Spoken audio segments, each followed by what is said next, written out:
So I'm going to show you how to plant your pumpkin seedling, what to do if your seedling dies and you have to do a direct sow. And we're going to talk about water bottle reservoirs and a couple other plants that you can plant along with your pumpkin that are going to help you with your pest problems. So I pre-dug my hole, and as you can see, it's a little too deep. The soil is just a bit above where the pot would be, but that is no problem. So we're just going to backfill the hole just a little bit, and we need just a smidge more. And now it's above the soil line. So since my pumpkin was planted 3 days ago, it hasn't germinated. But what you'll want to do, because yours will be up, is you want to tear your biodegradable plant and gently expose the roots. Some of them, the roots may be coming out of the seams of the paper towel roll. So you just want to be careful, or if that's your case, you may not even want to tear your pot. But now that it's there, I got it stabilized, and I'm going to get my other glove on, and then I'm going to backfill the hole.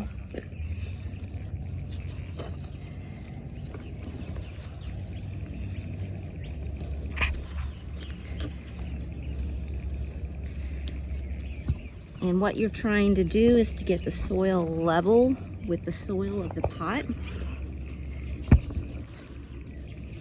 And then you're going to gently press down. You don't want to press too hard.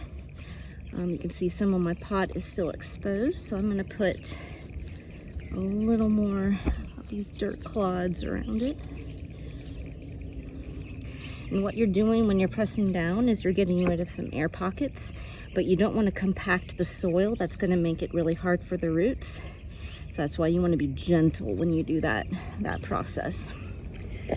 So now my pumpkin is planted, but what we're going to do is I'm going to plant some radishes. These are old seed that I have had to discard from the seed library, so the germination rate's going to be pretty low, so I'm going to plant a lot of them. Now radishes are going to, there's not been a lot of scientific research done on radishes helping with pest problems. It falls in line with more garden lore and sort of experimentation. But radishes are supposed to help repel squash bugs. So I'm just going to plant a few of these. Now this is called either companion planting or trap cropping. So you're not going to be eating these radishes. These are specifically to help you with the bugs. And when you're using it to help repel, and again, see, I planted a lot because this is an old seed. It may not germinate very well. When you do companion planting, or in this case something that's going to repel, you are going to want the plant to touch your pumpkin, because what's going on is that they are producing this chemical that squash bugs are like, oh, I don't like that and I want to get away from here. But you need that chemical to transfer onto your pumpkin. Then I'm going to mark where I've done that with a stick. Get the other one. I got other ones to do, so I gotta break this. All right. That's where I've planted my radish. But I want my radish to touch the pumpkin plant so that those chemicals will get onto the pumpkin itself, and that'll help with squash bugs, or at least it's supposed to. This is sort of an experiment because there's not been a lot of research done on that.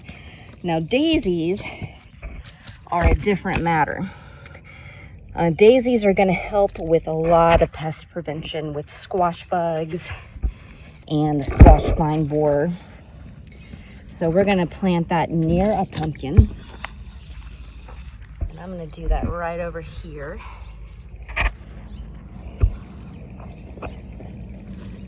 And the daisy should get about 3 feet tall.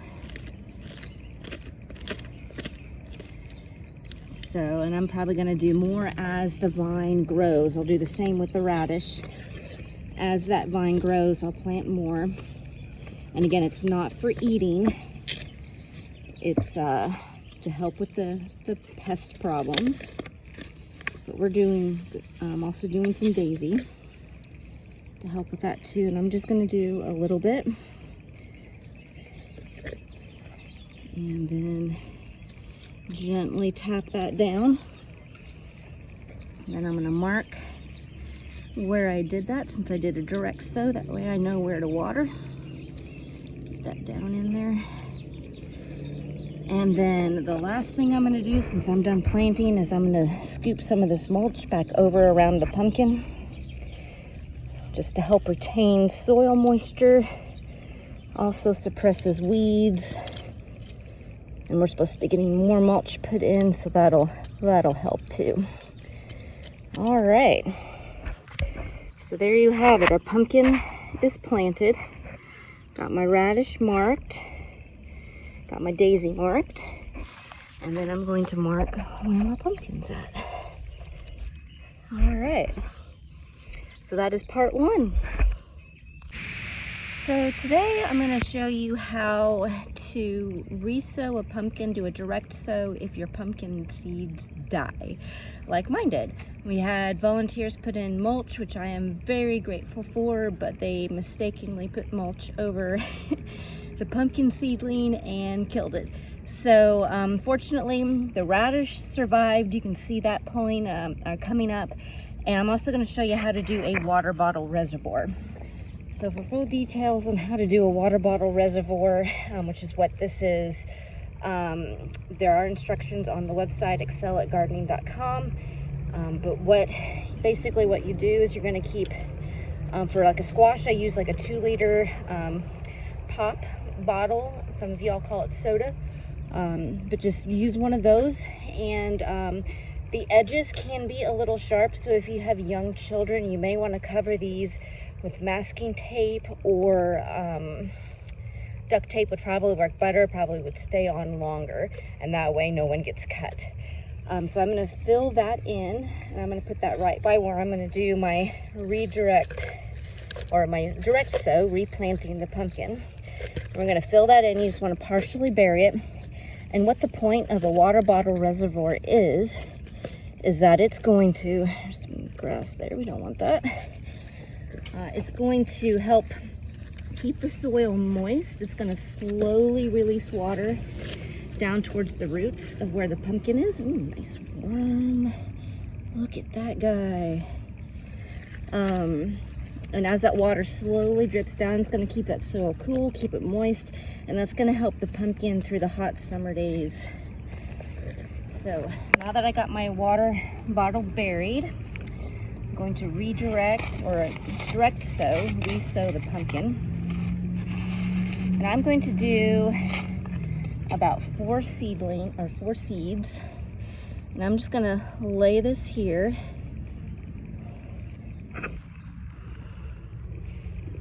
And we'll do 1 right there.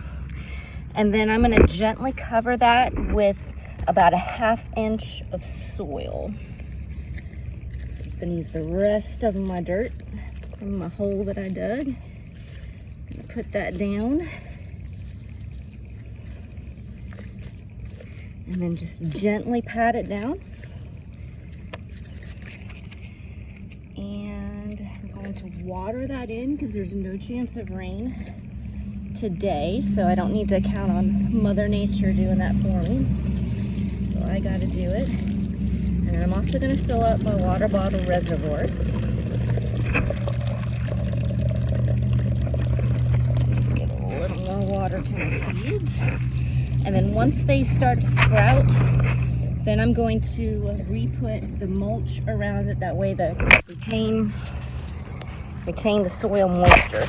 And then I'm also going to replant my daisies because they suffered the same fate as the pumpkin. Although you can see, I think some were just very, very, I don't know, vital, strong, something. I can see what looks to be sprouting daisies, but I'm going to just go ahead and re-sow some more. So I'm just again going to gently scrape the soil. And then I'm going to sprinkle these on. And again, the daisies are to help attract predators that are going to eat the pests to help my pumpkin thrive. So again, since there's no rain, I'm going to water that in. And then once they sprout and get to a good size, then I will scoop the mulch back around them.